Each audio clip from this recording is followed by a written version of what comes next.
Bismillahirrahmanirrahim. نوينا التعلم والتعليم والتذكر والتذكير والنفع والانتفاع والإفادة والاستفادة والحث على التمسك بكتاب الله وسنة رسوله صلى الله عليه وسلم والدعاء إلى الهدى والدلالة على الخير ابتغاء وجه الله مرضاته وقربه ثوابه. السلام عليكم ورحمة الله وبركاته.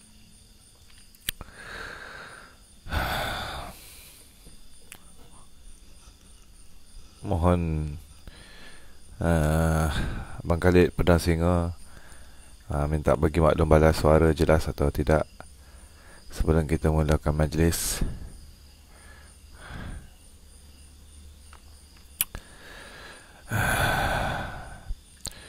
Ila hadratin Nabi Mustafa Rasulullah sallallahu alaihi wasallam wa alihi al-kiram wa ashabihi al-izam wa ila kafatil anbiya wal mursalin الأولياء والشهداء والصالحين والعلماء العاملين وأرواح مشايخنا ووالدينا ومشايخهم ووالديهم ولجميع المسلمين والمسلمات والمؤمنين والمؤمنات الأحياء منهم والأموات وخصوصا للمصنف في هذا الكتاب وأصوله ومن ينتسب إليه أجمعين وخصوصا لهذه النية ولكل نية الخير والسلامة في الدين والدنيا والآخرة. شيء لله ولهم الفاتحة. أعوذ بالله من الشيطان الرجيم. بسم الله الرحمن الرحيم. الحمد لله رب العالمين الرحمن الرحيم مالك يوم الدين إياك نعبد وإياك نستعين اهدنا الصراط المستقيم صراط الذين أنعمت عليهم غير المغضوب عليهم ولا الضالين آمين. الحمد لله رب العالمين وبه نستعين على أمور الدنيا والدين والصلاة والسلام على سيدنا ومولانا محمد سيد المرسلين وخاتم النبيين وشفيع المذنبين وعلى آله وأهل بيته وأزواجه وذرياته وأصحابه والتابعين والتابعين لهم بإحسان إلى يوم الدين صلاة وسلاما تسليما كثيرا برحمتك يا أرحم الراحمين. سبحان الله الحمد لله لا إله إلا الله والله أكبر لا حول ولا قوة إلا بالله العلي العظيم. عدد كل حرف كتب أو يكتب أبد الآبدين ودهر الداهرين أرحم الراحمين. سبحانك لا علم لنا إلا ما علمتنا إنك أنت العليم الحكيم. يا معلم الحكمة علمنا يا معلم الحكمة علمنا يا معلم الحكمة علمنا. اللهم علمنا ما جهلنا وذكرنا ما نسينا. اللهم إنا نستودعك ما علمتناه فردده إلينا عند حاجتنا إليه ولا تنساناه يا رب العالمين. ربي يسر ولا تعسر يا كريم. ربي تمم بالخير. ربي زدنا علما وارزقنا فهما وألحقنا بالصالحين. اللهم فقهنا في الدين وعلمنا التأويل. ربي اشرح لنا صدورنا ويسر لنا أمورنا واحلل عقدة من ألسنتنا يفقه أقوالنا. لا حول ولا قوة إلا بالله. لا حول ولا قوة إلا بالله. La haula wa la quwwata illa billahil aliyil azim. Amma ba'du. Alhamdulillah. Hadirin hadirat muslimin muslimat yang dikasihi dan dirahmati Allah sekalian, terima kasih terlebih dahulu kepada Abang Pedang Singa, Tuan Mem Fauzi di atas maklum balas suara. Waalaikumsalam warahmatullahi wabarakatuh. Kepada memberi salam, syukur kita ke hadratillah kerana dengan limpah kurnianya, izin dan pertolongannya dapat lagi kita berhimpun bersama-sama. InsyaAllah malam ni kita sambung bicara kitab Bustanul Arifin wa Sabilul Zahidin karangan Al-Imam Al-Hafiz Abu Zakaria Muhyiddin Yahya bin Sharaf An-Nawawi ghafarallahu lah wa liwalidah wa li jamil muslimin wa nafa'ana bihi wa bi'ulumihi fid daraini amin ya rabbal alamin. Jadi kalau sambungan pada kitab terjemahan yang diterjemahkan oleh Fadilatul Syekh Ahmad Fahmi Zamzam Al-Banjari Hafizahullah adalah pada muka surat yang, kalau versi yang nuskah terbitan yang terbaru, muka surat 77 muka surat 77, di mana kita ni masih lagi di dalam bab yang ketiga lah, kalau mengikut kitab ini, terjemahan ini, bab yang ketiga, iaitu bab pada bicara tentang ikhlas dan juga siddiq, benar, yang telah panjang lebar kita bicarakan dalam beberapa pertemuan yang lepas. Dan pada bab ini dibahagi pula pada beberapa fasal, dan kita telah melewati fasal yang pertama pada menyatakan tentang ikhlas dan sidik dan benar itu apa dia. Kemudian kita telah melewati fasal yang kedua pada menyatakan menghadirkan niat. Niat yang kita nak hadirkan tu makna segala amalan, khususnya amalan ketaatan kita lakukan, hendaklah kita niatkan dalam hati kita untuk cari redha Allah SWT. Dan niat tu berserta dengan amal. Kemudiannya kita sudah memasuki fasal yang ketiga, yang mana menyatakan tentang kesan daripada niat, ya. Kalau dalam fasal yang ketiga dalam kitab Imam An-Nawawi rahimahullah ta'ala ini adalah bicarakan tentang asharun niyah, kesan niat, dan tentang bukti-bukti yang telah berlaku ataupun pengalaman-pengalaman yang dilalui oleh golongan salafun salihin. Jadi ada beberapa kisah yang telah kita lewati sampai kepada di muka surat 77 tu. Jadi sekali imbas fasal yang ketiga ni, yang mana kita ditekankan oleh baginda Nabi sallallahu alaihi wasallam bahawa segala akibat kesudahan balasan pada segala amalan yang kita lakukan adalah bergantung pada niat kita terhadap niat ketika kita melakukan amalan tersebut. Saya juga sepatutnya lillahi ta'ala lah, kerana Allah SWT hanya terima amalan yang ikhlas, yang benar, kerana semata-mata kerana Allah, bukan kerana orang lain, bukan kerana makhluk, bukan kerana perkara-perkara keduniaan. Jadi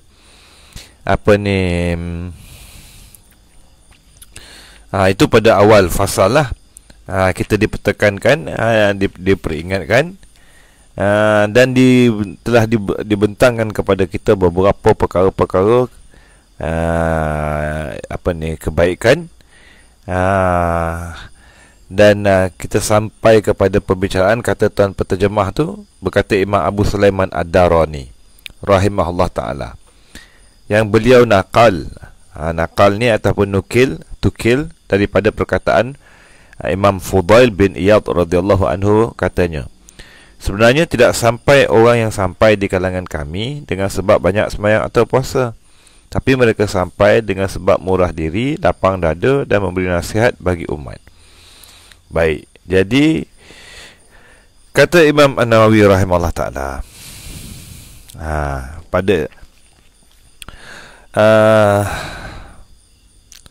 maknanya kesampaian dekat sini ni dengan makna apa, ya?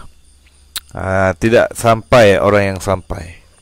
Jadi kalau dalam matan yang Arabnya, kata Imam An-Nawawi rahimahullah,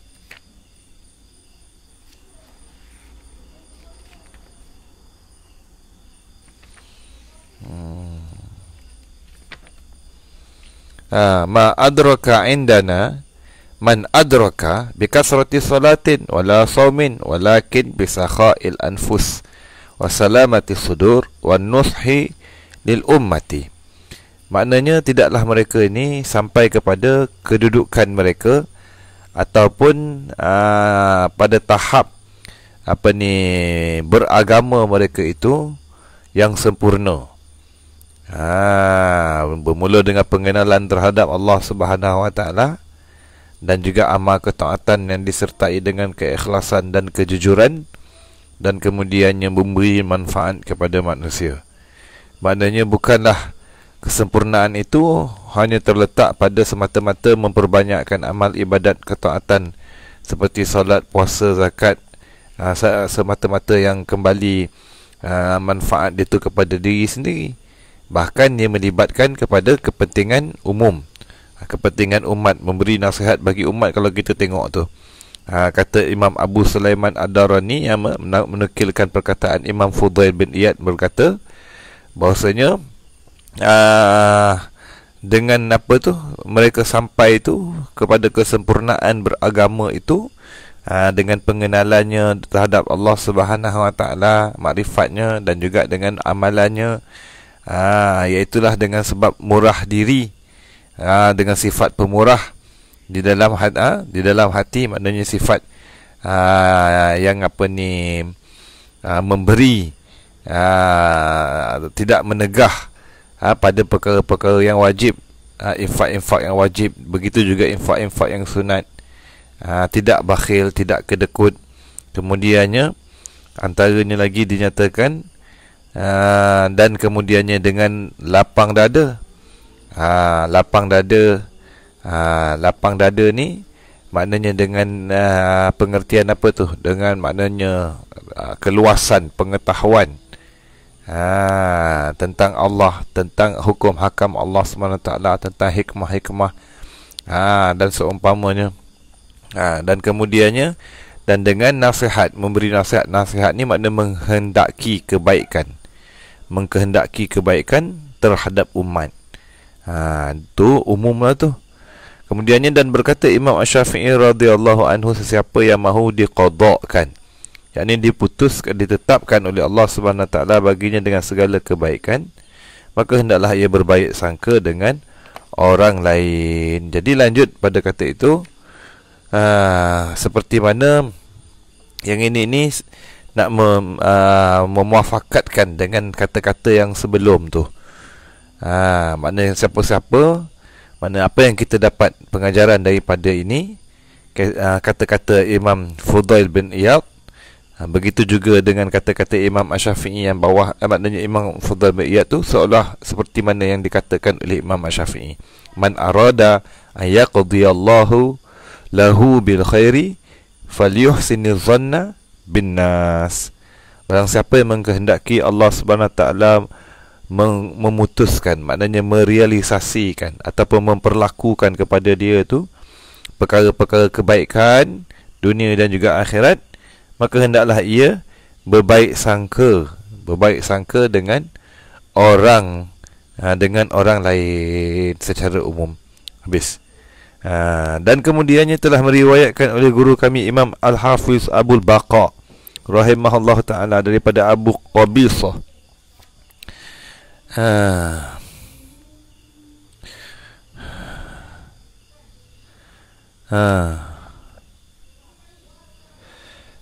daripada Qabisah, berkata, aku bermimpi melihat Imam Sufyan As-Sauri, lalu aku berkata kepadanya, apa yang dibawa oleh Allah bagi engkau? Maka Imam Sufyan menjawab, nazartu ila Rabbi kifahan faqala li hani'an ridai anka ya ibn Sa'id, laqad kunta qawwaman idza azlama duja bi'abrati mushtaqin wa qalbin amid, fadunaka fakhtar ayya qasrin aradtahu wa zurni fa inni minka ghairu ba'id. Artinya, aku melihat kepada Tuhanku secara nyata, maka ia berkata kepadaku, bergembiralah engkau kerana engkau telah mendapat keredaanku, wahai Ibnu Sa'id, yakni Sufyan As-Sauri.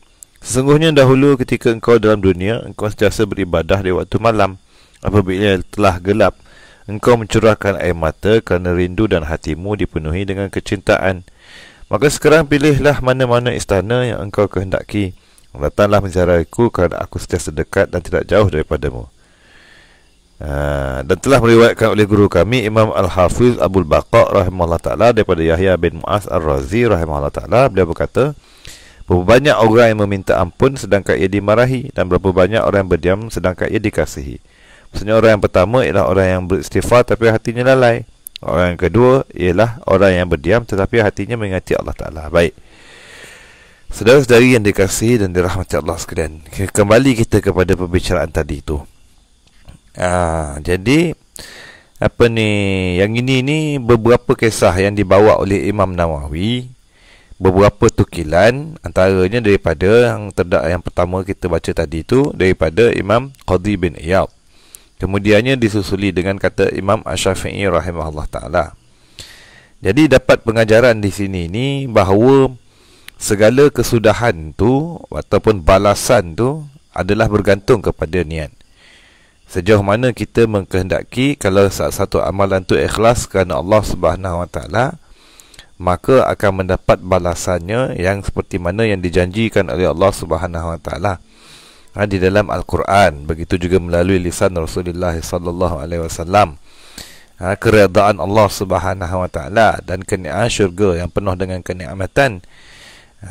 Kemudiannya, namun ada juga balasan-balasannya ketika dunia. Kelepasan daripada permasalahan, kesulitan, maknanya mendapat husnul khotimah dengan mati yang baik, maknanya kelebihan di dalam kubur diperluaskan. Ini golongan orang yang beriman dan beramal soleh dan ikhlas dan benar, jujur terhadap Allah Subhanahu Wa Taala. Yang sebahagiannya ada yang dizahirkan melalui mimpi. Jadi mimpi ini kita ada mauqif lah, pendirian kita tentang mimpi ini. Mana mimpi dia tidak boleh menetapkan hukum hakam syariat. Mimpi juga tidak boleh nak menentukan kesahihan ataupun status hadis ataupun periwayatan. Mimpi boleh dipergunakan sebagai alamat petanda ataupun penguat kepada perkara-perkara kebenaran, seperti mana yang dibawakan mimpi Imam Al-Hafiz Abul Baqa, yang menceritakan bahawasanya Imam Abu Bakar Az-Zaqqaq radhiyallahu minta maaf. Mana tadi tu? Maknanya daripada Imam Al-Hafiz Abul Baqa yang menceritakan daripada Abu Qabisah, yang beliau menyatakan, beliau Abu Qabisah ini melihat memimpi bertemu dengan Imam Sufyan As-Tsauri. Jadi Imam Sufyan As-Tsauri ini terkenal dengan juhudnya, dengan pengetahuannya dan juga dengan amalannya, dengan nushah ataupun nasihatnya terhadap umat. Maka ditanyakan, bagaimana keadaanmu? Maka dijawablah, maknanya dia sekarang ni dalam keadaan keredaan Allah Subhanahu Wa Taala. Tu hasil daripada apa? Daripada amalan mereka, amalannya ketika di dunia. Kemudiannya yang langsung tu, lanjut tu, meriwayatkan oleh guru kami Imam Al-Hafiz Abu Baqa daripada Yahya bin Mu'az Ar-Razi rahimahullah ta'ala berkata, yang ini menyatakan berapa banyak orang yang meminta ampun sedangkan ia dimarahi. Apa makna tu?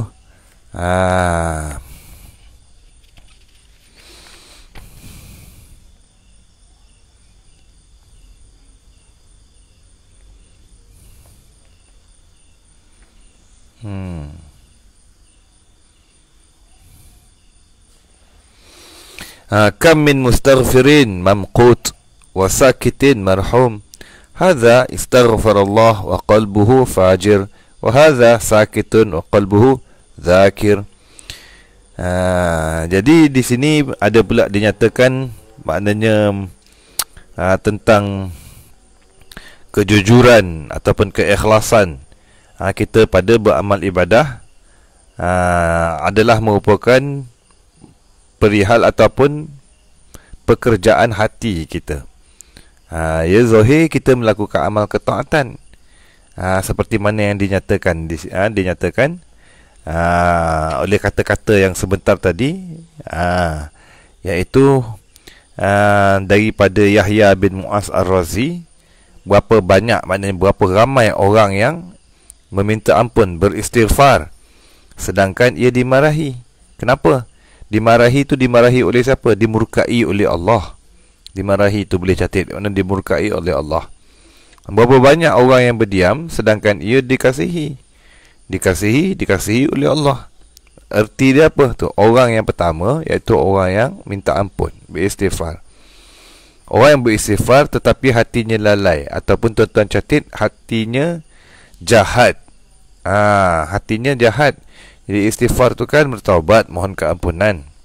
Jadi salah satu daripada syarat ataupun rukun taubat itu adalah meninggalkan kejahatan, sama ada perkara-perkara dosa yang zahir maupun batin.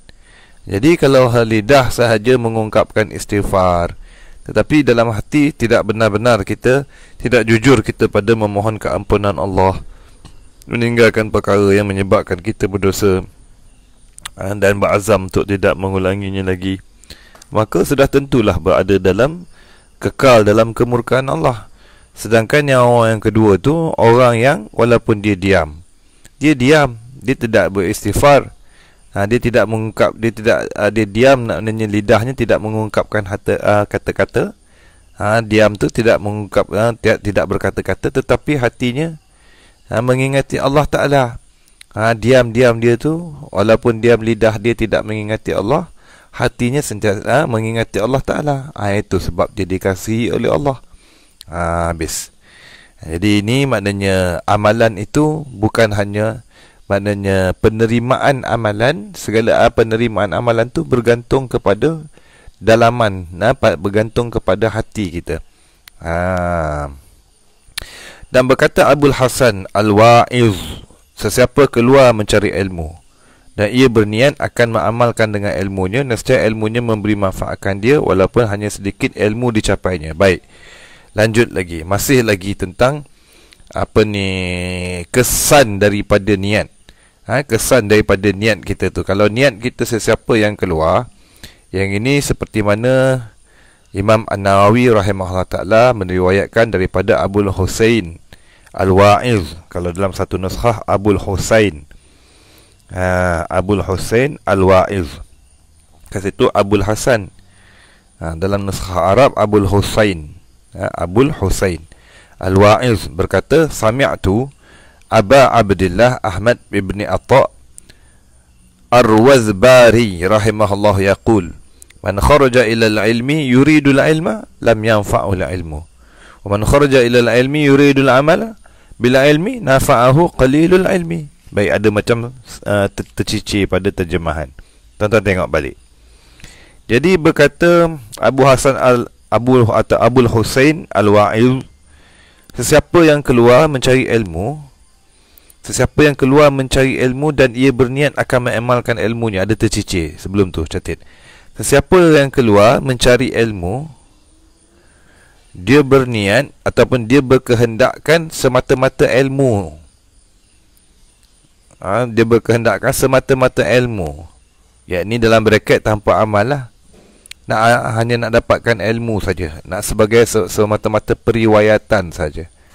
Lam yanfa'hul ilmu, nescaya ilmu yang dia dapat tu tidak memberi manfaat kepada dia. Maknanya dengan kata dia tidak mengamalkannya walaupun ada ilmu. Tetapi sesiapa yang keluar, niat dia tu cari ilmu tu, kenapa? Kerana niat dia tu highlightkan pada kata, dan ia berniat akan mengamalkan dengan ilmunya, ilmu yang tersebut tu.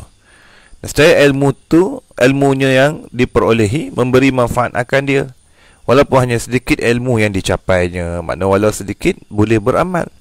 Itu kalau niat kita semata-mata, maknanya kalau kita menuntut ilmu, niat kita nak mengamalkan ilmu tersebut, ilmu-ilmu amali lah, ilmu-ilmu yang berhajat kepada amalan, sama ada amalan zahir maupun amalan hati, maka kita pelajarinya, kita berniat, bercita-cita, dan berniat ketika kita mempelajarinya tu adalah untuk kita nak amalkan. Nescaya insya-Allah ta'ala kita akan dapat amalkan. Tetapi semata-mata kerana menuntut ilmu saja, bahkan terkadang kerana perkara-perkara keduniaan, maka kita tak dapat manfaat daripada ilmu tersebut. Kemudiannya dinyatakan lagi depan tu, ini nak menyatakan, berkata Abu Abdullah bin Atta' rahimahullah ta'ala, ilmu itu terhenti di atas amal, dan amal itu terhenti di atas ikhlas. Dan ikhlas kerana Allah Ta'ala itu akan membuahkan faham apa-apa yang dikehendaki oleh Allah Ta'ala. Maka memahami apa-apa yang dikehendaki oleh Allah Ta'ala itulah yang dinamakan ilmu yang bermanfaat. Ini sama dengan perkataan Imam Syafi'i rahimahullah ta'ala, bukanlah ilmu itu sesuatu yang dia hafal sahaja, tapi ilmu itu sebenarnya apa-apa yang memberi manfaat. Baik, jadi berkata Imam Abu Abdullah Ibn Atta' rahimahullah ta'ala, al-ilmu mawqufun 'ala al-'amali bihi wal 'amalu mawqufun 'ala al-ikhlasi Al-ikhlasu lillahi ta'ala yurasul fahma anillahi azza wa jalla. Baik.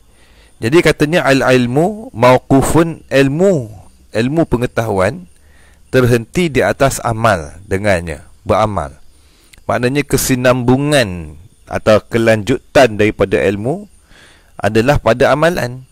Maksudnya kalau setakat kita tahu tapi kita tak beramal, maka tidak berkelanjutan ataupun tidak terhasil manfaat daripada ilmu tersebut. Kita tahu perkara fardu tapi kita tak buat, tahu perkara fardu, perkara sunat, tahu perkara yang ditegah tapi kita tak tinggal.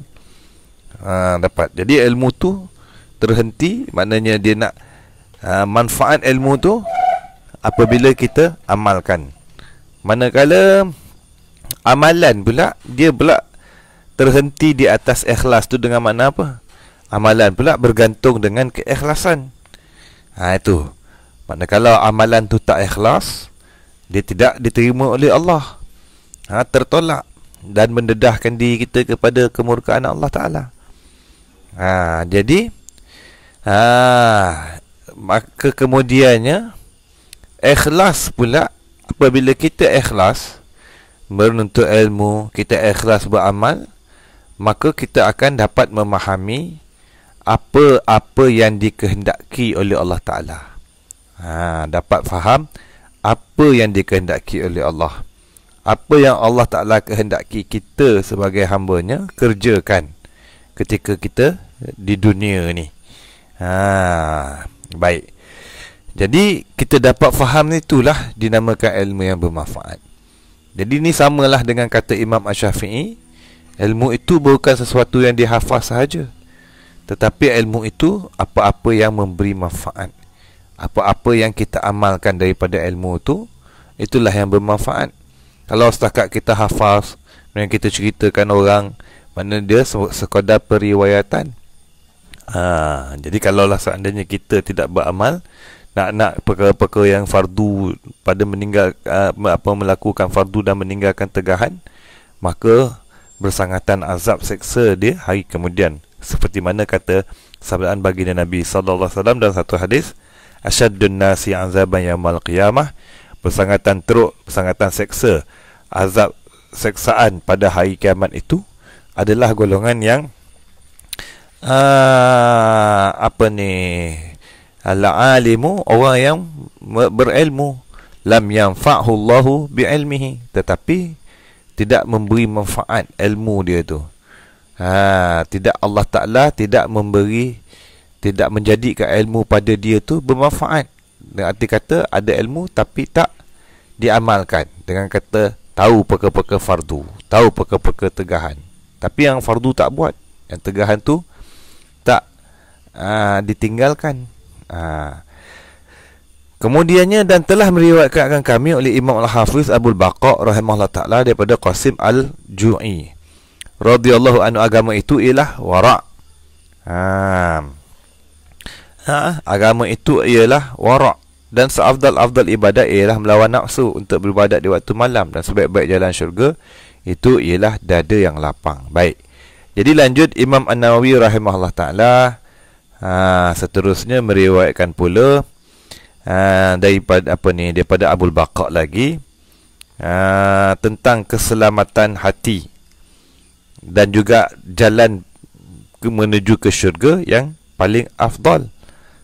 Maka dikatakan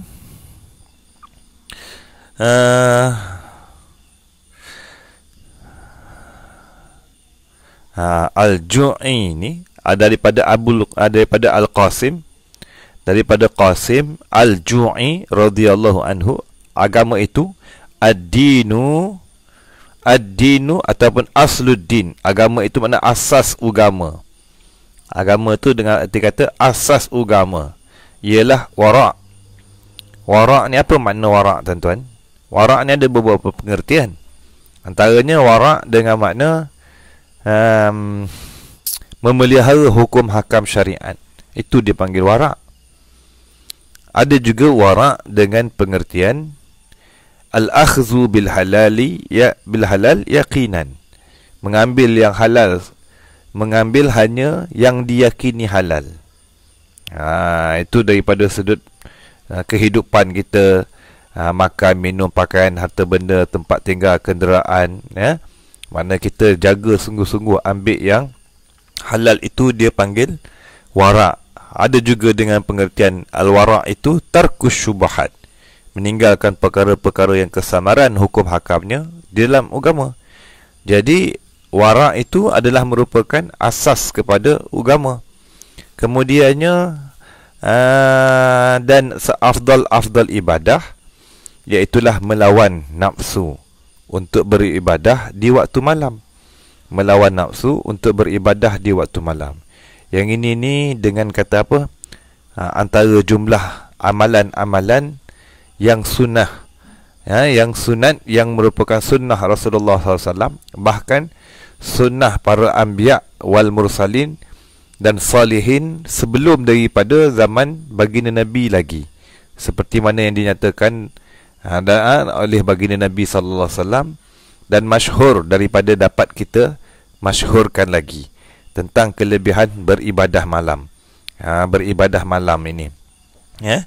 Kemudiannya, dan sebaik-baik jalan ke syurga ialah dada yang lapang.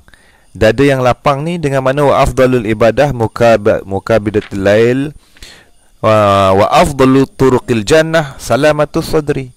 Dan seafdal-afdal jalan ke syurga itu salamatus sadri. Salamatus sadri itu tuan terjemah dengan dada yang lapang. Lapang tu tuan-tuan catat situ, iaitu hati yang selamat, sejahtera. Hati yang sejahtera ialah seperti mana firman Allah dalam Al-Quran,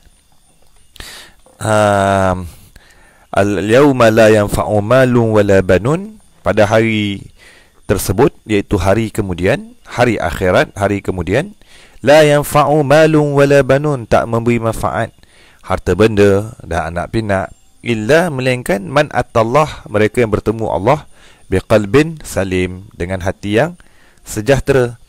Maka hati yang sejahtera ni dengan makna apa? Pertamanya sejahtera daripada kesyirikan, sejahtera daripada kesyirikan, kekufuran, kemunafikan. Dan kemudiannya sejahtera daripada sifat-sifat kecelaan. Dan sehat dia tu, dan subur dia tu, dan segar dan cantik indah, dengan keimanan, keyakinan dan sifat-sifat yang dipuji oleh Allah Subhanahu Wa Taala, sifat-sifat kepujian.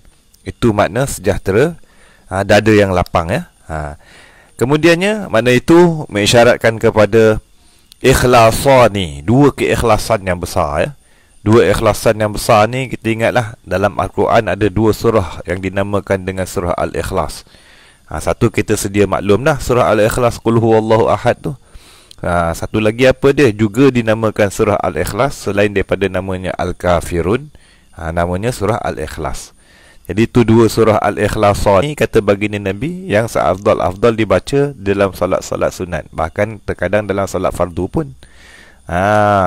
Baik, jadi Qul ya ayyuhal kafirun, itu surah Al-Kafirun tu adalah membicarakan keikhlasan daripada sudut amal ibadah.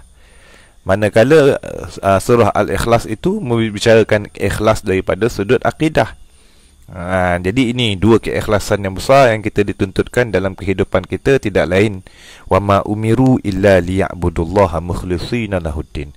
Ikhlaskan agama ni, hati kita tu sejahtera daripada kesyirikan, kekufuran, kemunafikan dan sifat-sifat kecelaan. Maknanya ikhlas kita pada ibadah tu, kita hati tu sejahtera daripada riak, ujub, takabur dan seumpamanya yang membinasakan keikhlasan. Habis. Kemudiannya kata tuan pengarang, qala al-musannif rahimahullah taala, nafa'na bi ulumi fi daraini amin ya rabbal alamin.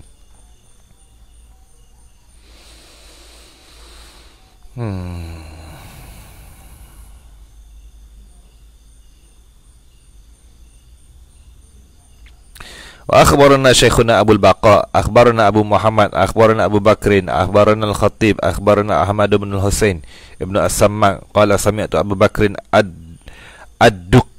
الدقي قال سمعت أبو بكر Az-Zaqqaq radhiyallahu anhu yaqul buniya amruna hadza ala arba' la na'kulu illa an faqah wa la nanamu illa an ghalabah wa la naskutu illa an khifah wa la natakallamu illa an wajdin. Baik.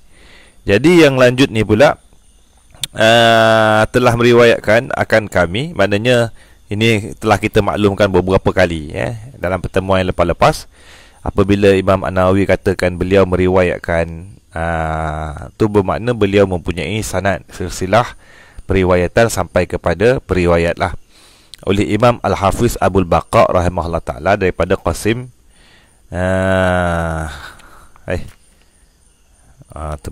minta maaf, meriwayatkan pula oleh Imam Al-Hafiz Abul Baqa rahimahullah ta'ala daripada Imam Abu Bakar Az-Zaqqaq radhiyallahu anhu. Ilmu sufi ini diasaskan dia di atas 4 perkara. Kami tidak makan kecuali selepas lapar, 1. Kedua, kami tidak tidur kecuali kerana sudah tidak tahan lagi berjaga, 2. 3, kami tidak berdiam kecuali ketika dibimbangi salah faham terhadap apa yang kami katakan. 4, kami tidak bercakap kecuali kerana mengambil faedah. Dan kata beliau lagi, setiap orang dinisbahkan sandarkan kepada keluarganya kecuali ahli-ahli sufi, maka mereka dinisbahkan kepada Allah Ta'ala. Dan setiap nasab dan pangkat akan terputus kecuali nasab dan pangkat ahli sufi, kerana nasab mereka berasaskan kepada as-siddiq, benar. Pangkat mereka berdasarkan kepada kefakiran, baik. Jadi yang lanjut ni tuan-tuan, membicarakan tentang asas perjalanan golongan sufi. Jadi siapa dia sufi? Bila kita sebut sufi ni, mutaakhir ini ia memberi beberapa konotasi ataupun membawa beberapa pemahaman. Jadi sufi ini merujuk kepada golongan golongan yang menjalani ataupun yang mempraktikkan maqam-maqam agama iman Islam itu pada maqam ihsan. Jadi golongan sufi adalah golongan kalau kita merujuk kepada sufi sunni. Sebab sufi ni dia berkait langsung dengan term ataupun istilah tasawuf. Jadi berhajat kita kepada perincian definisi tasawuf. Untuk kita nak faham apa itu sufi, supaya kita tidak tersalah faham. Sebab hari ini kalau kita lihat, kalau dalam maknanya seperti mana pengertian definisi tasawuf, mana kefahaman kita pada definisi tasawuf itu membawa kefahaman kepada definisi sufi. Siapa dia sufi? Jadi tasawuf ini secara ringkasnya, kita hari ini kalau melihatkan realiti hari ini, kita boleh kategorikan ada beberapa kategori tasawuf. Pertamanya tidak lain tidak bukan tasawuf sunni. Tasawuf sunni ni tasawuf yang diwarisi daripada baginda Nabi SAW. Tasawuf yang diwarisi daripada baginda Nabi SAW, yang diamalkan oleh para sahabat dan juga tabi'in dan tabi'ut tabi'in. Kemudiannya ada tasawuf yang merupakan tasawuf yang telah bercampur dengan fahaman ahli falsafah yang terdahulu. Dinamakan dia tasawuf falsafi. Tasawuf falsafi. Kemudiannya ada pula tasawuf yang dipanggil tasawuf taklimi ataupun tasawuf batini, tasawuf batiniyah. Jadi golongan-golongan yang bersifat dengan ataupun yang beramal dengan pemahaman terhadap tasawuf tersebut, maka lahirlah golongan sufi sunni, sufi falsafi, sufi batini.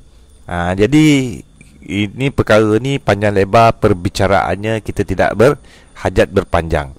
Jadi kalau kita balik kepada sufi sunni, kalau kita kenal betul-betul sufi sunni, ataupun tasawuf yang merupakan yang diwarisi daripada baginda Nabi SAW,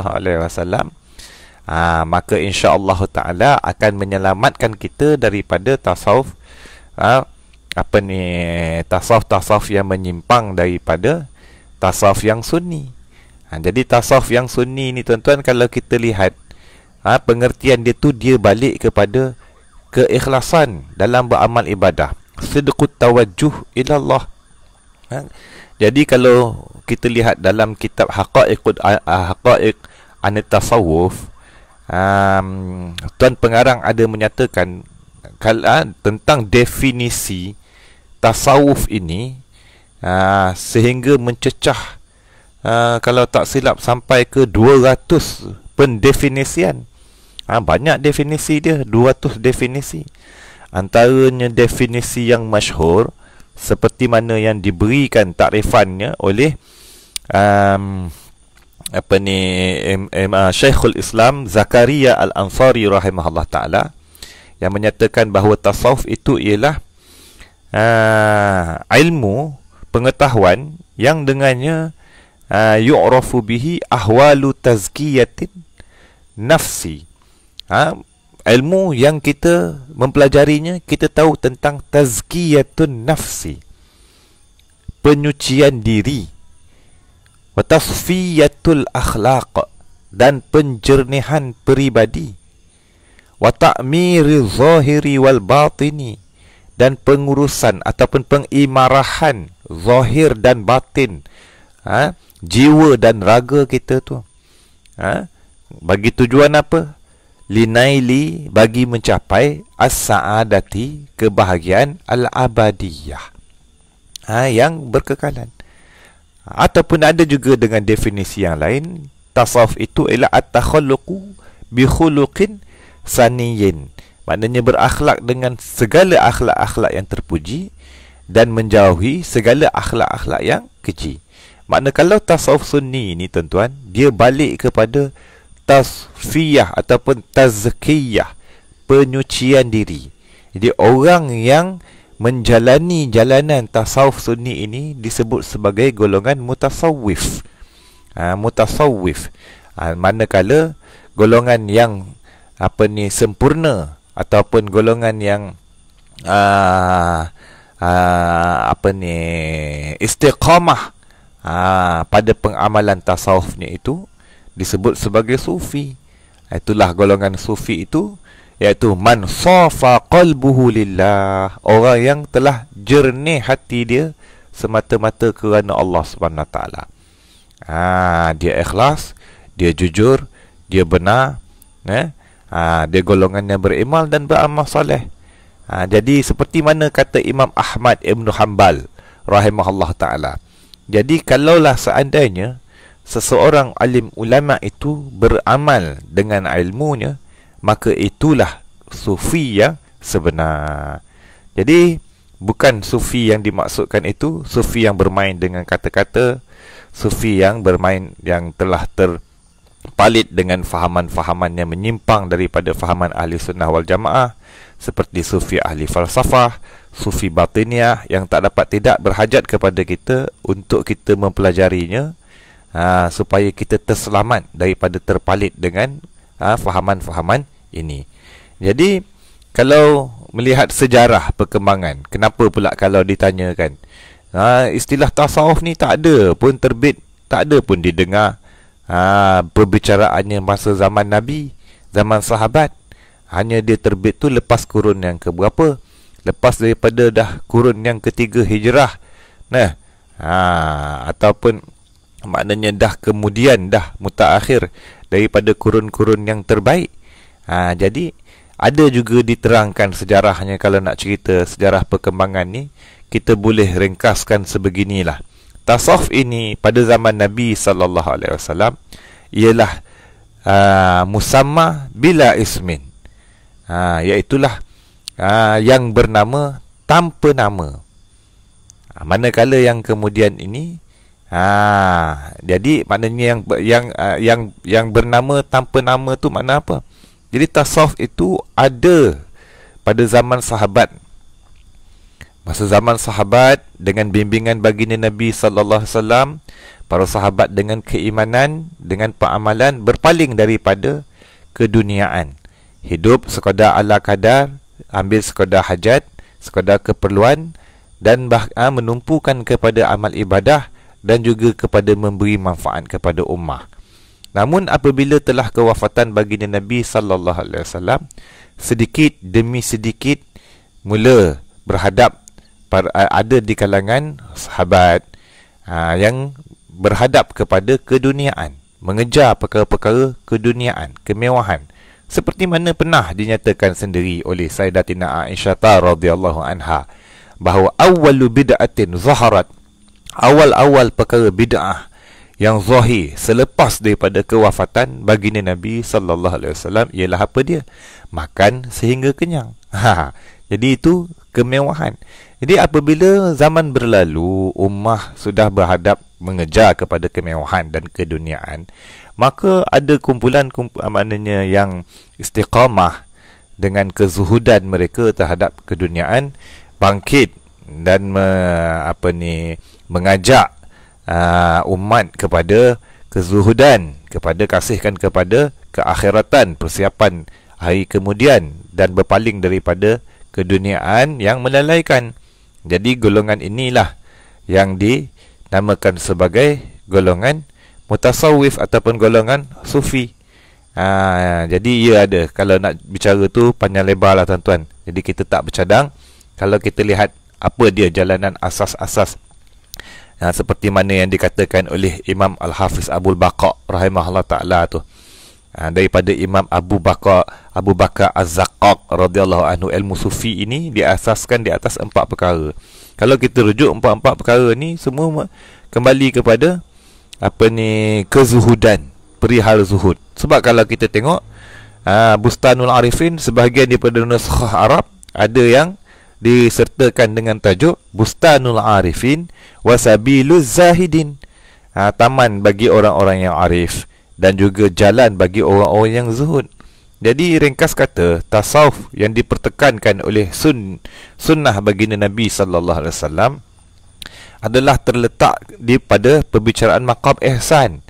Ihsan pada persoalan yang apabila ditanyakan Jibril kepada baginda Nabi, akhbirni anil ihsan, baginda Nabi pun menjawab, anta'budallah ka'annaka tarahu fa in lam takun tarahu fa innahu yaraka, bahawa engkau beribadah kepada Allah seolah-olah kau nampak Allah.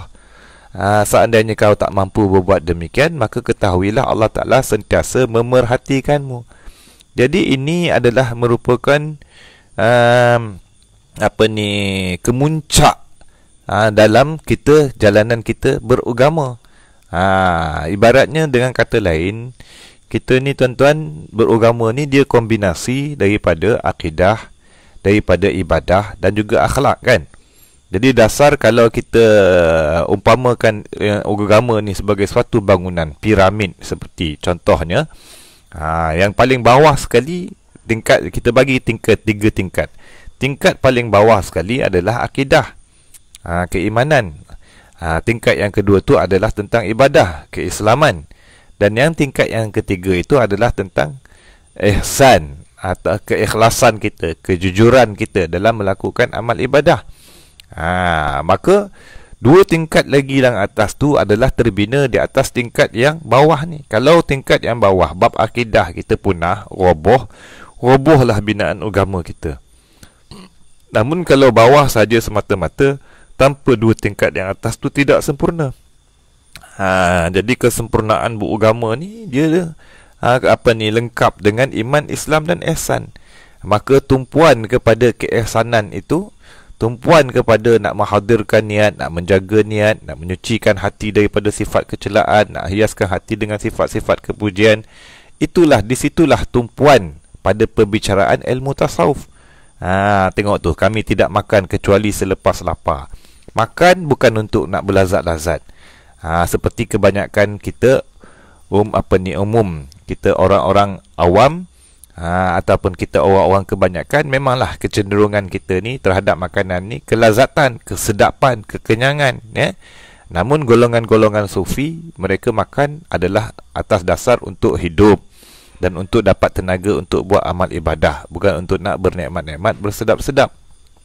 Jadi kita sudah sedia maklum bahawa zuhud ni secara umum ada beberapa hukum dia. Kalau zuhud terhadap perkara-perkara yang haram, hukum dia wajib. Kerana zuhud ni dengan arti kata kita tu dingin hati, tak ingin kita kepada perkara-perkara tersebut dan kita berpaling daripadanya. Itu pengertian zuhud. Mana orang yang bersifat dengan dingin dan benci kepada sesuatu dan berpaling pada sesuatu tu dipanggil sebagai zahid, orang yang bersifat dengan zuhud. Jadi kalau kita zuhud kepada perkara-perkara yang haram, itu hukumnya wajib.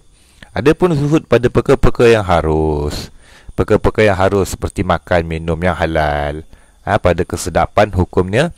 Tetapi kita tidak mengambilnya, kita berpaling daripadanya kerana kita nak menumpukan kepada keakhiratan, maka itu tu antara zuhud yang sunat. Kami tidak tidur kecuali kerana sudah tidak tahan lagi berjaga. Kami tidak berdiam kecuali ketika dibimbangi salah faham terhadap apa yang kami perkatakan. Kami tidak bercakap kecuali kerana mengambil faedah. Maknanya segala gerak-geri, perbuatan, makan, minum, tidur, semuanya mesti ada sangkut paut dengan ketaatan terhadap Allah Subhanahu Wa Taala. Kemudiannya pada yang bawah tu ada pada sudut pengertian lah. Setiap orang dinisbahkan, dibinkan, diketurunankan, dinisbahkan. Kita binti itu nisbah lah kalau dalam bahasa Arabnya. Maknanya kita ni dibangsakan kepada keturunan. Setiap orang dinisbahkan kepada keluarganya, kecuali ahli-ahli sufi, maka mereka dinisbahkan kepada Allah Ta'ala. Dan setiap nasab dan pangkat akan terputus kecuali nasab dan pangkat ahli sufi, kerana nasab mereka berasaskan kepada as-siddiq, benar, dan pangkat mereka berdasarkan kepada kefakiran. Dan berkata Imam Syafi'i rahimahullah ta'ala kepada Yunus bin Abdil A'la, wahai Abu Musa, seandainya engkau berusaha dengan sekuat-kuatnya untuk mendapat keredaan seluruh manusia, maka engkau tidak akan mendapatkannya.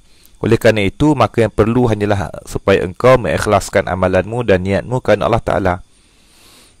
Jadi kemudiannya Imam Nawawi memetik kata-kata Imam Syafi'i yang berkata kepada Yunus bin Abdil A'la, makna kalau kita berusaha, kalaulah dia berusaha, sesiapa saja punlah berusaha untuk mendapat keredaan seluruh manusia, tidak akan dapat.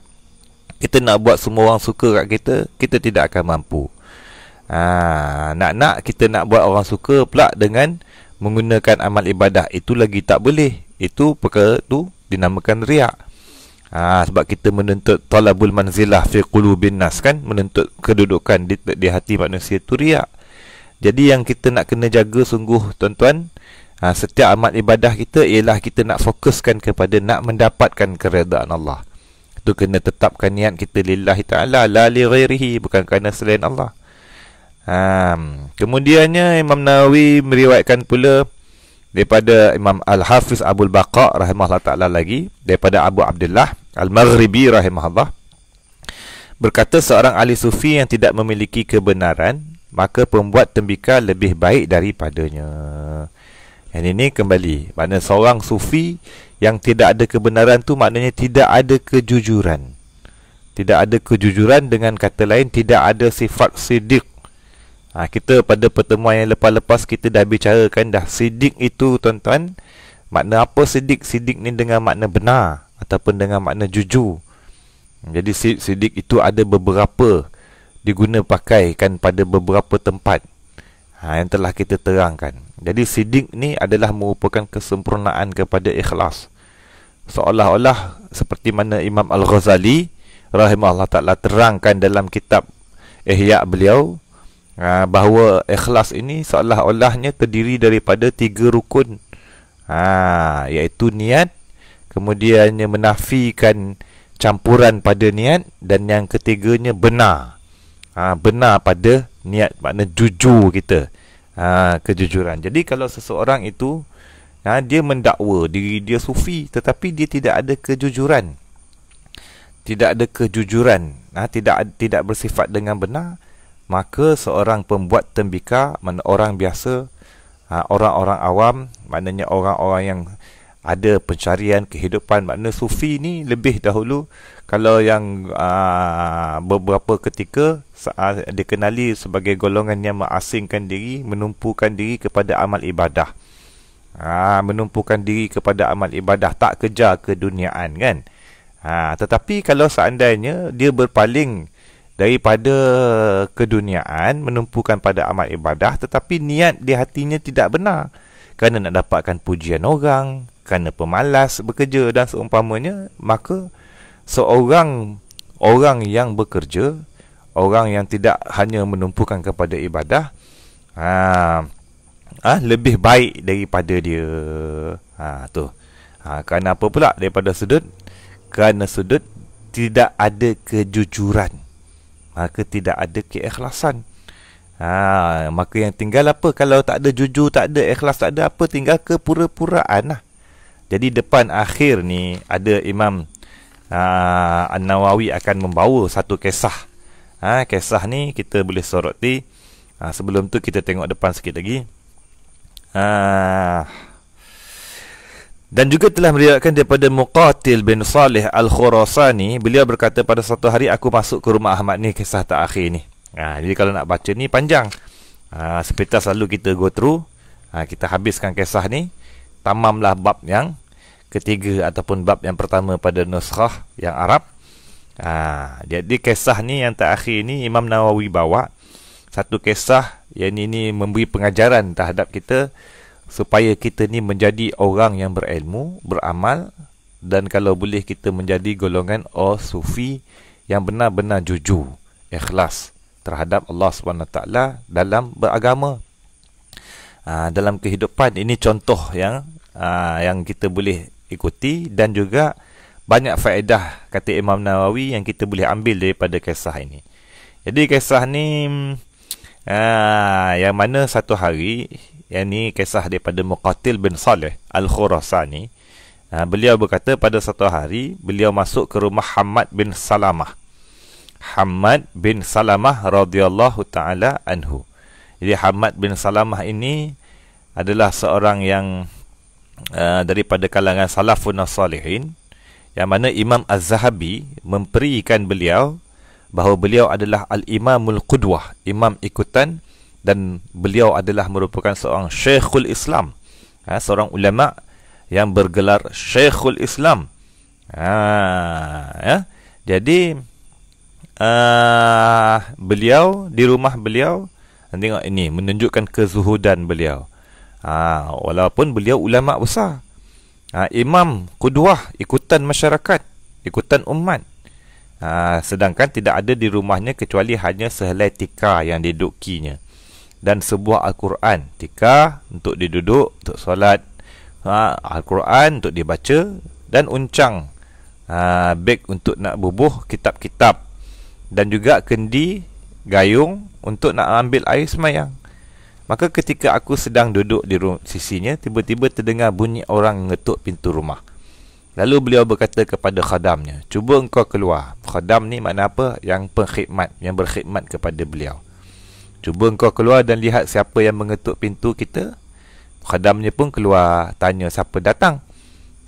Kemudiannya yang dia beritahu yang datang itu ialah utusan daripada Muhammad bin Sulaiman. Siapa dia Muhammad bin Sulaiman ni? Seorang pembesar Kufah, Basrah, dan yang di bawah jajahan dia pada waktu tu.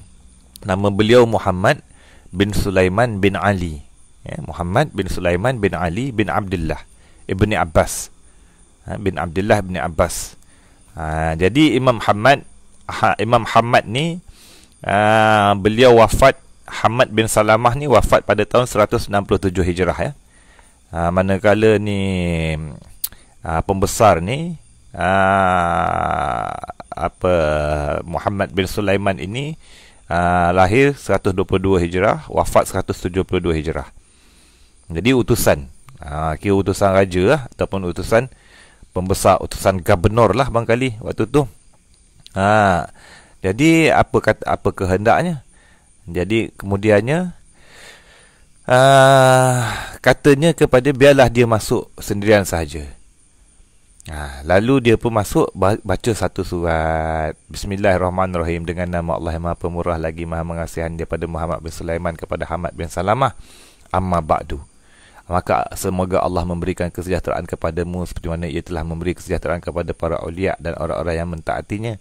Sebenarnya surah ini dihantar untuk mengharapkan agar Tuhan dapat bermurah hati datang ke tempat kami. Beliau Muhammad bin Sulaiman minta Imam Hammad bin Salamah untuk datang, supaya apa? Nak tanya tentang beberapa persoalan. Lalu Imam Hammad bin Salamah berkata kepada khadamnya, bawa ke sini dakwat dan tulis belakang surat tu. Apa dia? Disuruh tulis amma ba'du. Saya juga mendoakan semoga Tuan mendapat kesejahteraan daripada Allah Ta'ala. Seperti mana Allah Ta'ala telah memberikannya kepada para awliya-Nya dan hamba-hambanya yang taat kepadanya. Dan sebenarnya sudah menjadi adat para ulama' yang kami temui, bahasanya mereka tidak mahu datang ke rumah sesiapa. Jikalau anda ada mempunyai sebarang kemusykilan, sila datang ke tempat kami. Masya Allah. Nampak? Ini pembesar panggil ni. Gubernur atau Perdana Menteri barangkali panggil kita ni, Ustaz Tok Lebay datang. Mestilah kita gembira kan. Oh, datang ni orang besar panggil, raja panggil. Tapi beliau tidak. Kalau berhajat, datanglah. Resam ulama' tak datang, tak jumpa sesiapa. Tapi kalau siapa yang berhajat, datanglah jumpa. Jikalau anda ada sebarang kemusykilan, sila datang ke tempat kami. Bolehlah engkau bertanya apa jua masalah sedang menjadi kemusykilan kepada engkau. Jika kau datang kepada aku, maka hendaklah engkau datang sendiri. Datang sendiri, jangan bawa escort. Jangan datang bersama dengan polis-polis kawal engkau. Maka ketika itu aku takkan dapat memberi kepadamu nasihat yang baik. Dan akhirnya kita semua akan binasa. Wassalam. Itu surat dia, balas dia. Kemudian tak lama lepas tu datang, dengar seorang ketuk pintu. Siapa dia? Imam Ahmad tak tanya khadam, cuba tengok siapa luar. Tengok-tengok siapa dia. Siapa lagi? Pembesar tersebutlah, Muhammad bin Sulaiman datang. Biar dia masuk. Dia pun masuk, kemudian duduk depan Imam Ahmad. Kemudiannya beliau mula pun berkata, dia ada satu soalan lah. Tapi sebelum tu beliau kata, sebenarnya aku tidak tahu kenapa aku rasa gentar bila berhadapan dengan kau. Gentar, takut. Kita kalau kita kena panggil dengan pembesar, kita yang nervous kot. Bergementar lah kita tu. Ini pembesar yang takut dengan ulama'. Maka berkata Imam Ahmad, aku telah mendengar Sabit Al-Bunani berkata, aku telah mendengar Anas bin Malik radhiyallahu anhu berkata, bahawa beliau mendengar Rasulullah SAW bersabda, al-alimu iza arada bi'ilmihi wajah Allah. Ini ada pengajaran. Seorang alim itu apabila dia mengkehendaki dengan ilmunya akan keredaan Allah, habahu kullu syai'in, nescaya takut akan dia oleh segala sesuatu. Wa iza arada bi yuksir bihil kunuza haba min kulli syai'. Sebaliknya, kalau seorang alim itu dia nak dengan ilmu dia tu kekayaan duniawi semata-mata, maka dia yang akan takut kepada segala sesuatu. Kemudian Muhammad bin Sulaiman pun tanya, apa pendapat engkau? Ini soalan dia lah. Soalan berkenaan dengan apa? Pada seorang lelaki, satu kes yang ada baginya 2 orang anak. Dia lebih sayang kepada salah seorang di antara keduanya. Ini pengajaran juga kepada kita ni. Lalu dia nak bagi kepada anak yang dia lebih disayang tu 2/3 daripada hartanya ketika dia masih hidup lagi. Maka Imam Ahmad bin Salamah pun berkata, tak boleh.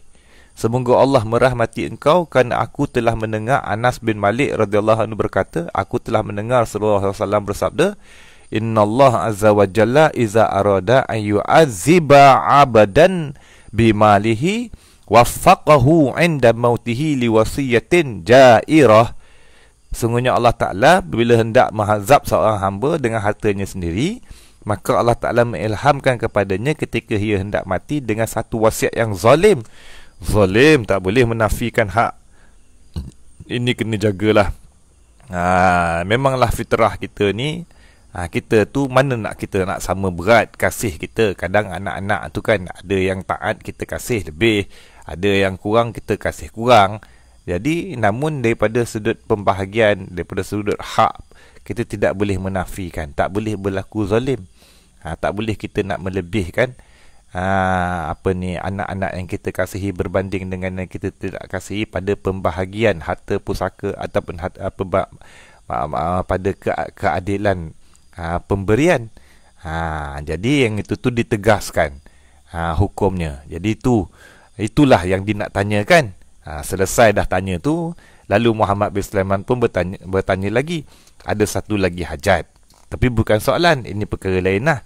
Apa dia? Ni Imam Ahmad bin Salamah jawab, silakan selama di sana tiada dosa. Kata beliau, sin ini ada 40,000 dirham. Masya Allah, banyak ni tuan-tuan. Bukan sikit, 40,000 dirham. Aku berharap semoga engkau dapat mengambilnya untuk apa jua keperluan. Oh, kita tu kalau kita sapu dah tu 40,000 kan. Anak waktu PKP ni, Imam Muhammad bin Salamah berkata, sila kembalikan harta ini kepada orang yang engkau zalimi. Muhammad bin Sulaiman berkata, demi Allah, aku tidak memberi akan dikau kecuali harta yang telah aku warisi daripada orang tuaku. Nak yakinkan kepada Imam Muhammad, halal lah pemberian beliau tu. Namun Imam Muhammad terus jawab, tidak ada hajat bagiku untuk mengambil harta ni. Ni bukti kezuhudan. Tak heran, bukan bukti kezuhudan. Di sini ada bukti kezuhudan, tuan-tuan boleh catat, dan juga bukti keikhlasan dan kejujuran dia dalam beragama. Beliau menyatakan fatwa, menjawab persoalan, bukan kerana nakkan duit tu. Bahkan kalau ada kepentingan awal lagi waktu dipanggil tu, beliau dah terhegeh-hegeh pergi beradab. Tak, kau nak tahu, kau yang berajat, kau datang sini. Aku tak berajat. Tu ada pepatah mengatakan sebaik-baik ulama, sejahat-jahat ulama adalah ulama yang pergi ke pintu pemerintah, dan sebaik-baik pemerintah adalah pemerintah yang pergi ke pintu ulama. Kemudiannya bila ditawarkannya kesenangan ni, tak nak dia dah. Kemudiannya bila dikatakan halal ni, dia kata aku tak ada hajat nak ambil harta ni, semoga Allah Ta'ala jauhkan kau daripada dosa-dosa kau. Tanya lagi, silakan, sama mana tak ada dosa, boleh tanya. Tak tegah daripada orang nak bertanya. Bukan cukup, tak usah tanya lagi dah, sudah. Tak. Imam Muhammad pun jawab. Kemudiannya Muhammad bin Sulaiman pun berkata, sila ambil harta ni, tolong bagi-bagikan. Usaha juga, nak minta juga Imam Muhammad terima duit 40,000 dirham tadi tu. So minta tolong bagi-bagilah. Kalau tak nak, tak apalah, bagi-bagikanlah. Apa beliau jawab, tengok. Imam Muhammad bin Salamah berkata, barangkali kalau saya sudah adil dalam membahagikannya, kalau aku berlaku adil, 40,000 ni aku agih-agihkan belaka, mungkin masih ada lagi orang yang mendapat bahagian yang berkata Muhammad bin Salamah membagikan harta dengan tidak adil, maka dengan kerana itu ia akan berdosa. Biarlah engkau jauhkan aku daripada harta ini. Semoga Allah Ta'ala juga menjauhkan daripada engkau akan dosa-dosa engkau.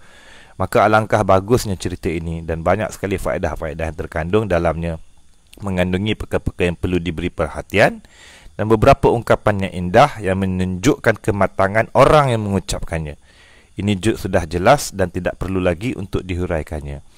Dan telah meriwayatkan akan kami oleh Al-Hafiz Abul Baqa' daripada Abu Abdullah At-Tamimi daripada ayahnya, beliau berkata, aku telah bermimpi melihat Muhammad bin Salamah selepas kematian beliau. Lalu aku bertanya kepadanya, apakah balasan yang diberikan Allah kepadamu? Muhammad menjawab, baik sekali. Lalu aku bertanya pula, apa yang dikatakannya ya Allah kepadamu? Muhammad menjawab, Allah Ta'ala berkata kepadaku, wahai Muhammad, sebenarnya engkau telah lama mengekang nafsumu, maka pada hari ini aku akan memberikan kepadamu kerehatan yang panjang. Ini sudah sedia kita maklumlah bahawa kematian itu adalah merupakan rahatun lil mu'minin. Jadi kematian itu adalah merupakan kerehatan bagi golongan yang beriman dan beramal soleh. Jadi Allah Subhanahu Wa Taala memberikan kerehatan yang panjang sebagai balasan bagi orang yang bersusah payah kerana mencari keredaanku.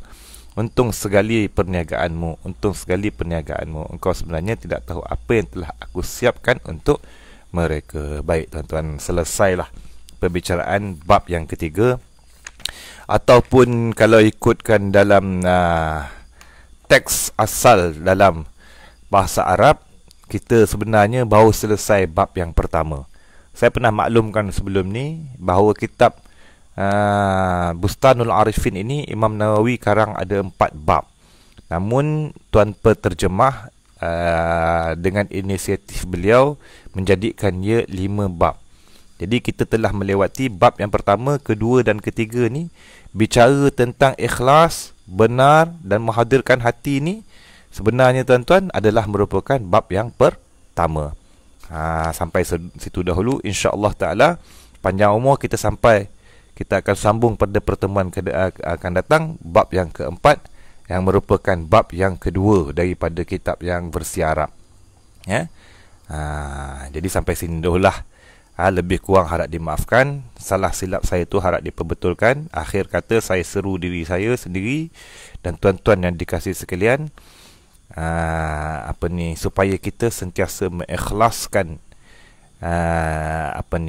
niat kita pada segala amal ketaatan, begitu juga pada perkara-perkara keduniaan, dan supaya kita menjadi orang yang jujur, orang yang benar pada semua tingkatan-tingkatan kejujuran. Jujur kita, benar kita pada kata-kata, benar kita pada segala keadaan, pada perbuatan, benar kita pada cita-cita, benar kita pada niat, benar kita pada azam, benar kita pada penyempurnaan azam, benar kita pada amalan-amalan yang zahir, dan benar kita pada semua tingkatan-tingkatan agama yang batin. Wallahu a'lamu bissawab wa ilaihil marji'u wal ma'ab. Ada soalan ke? Saya tak ada soalan ya.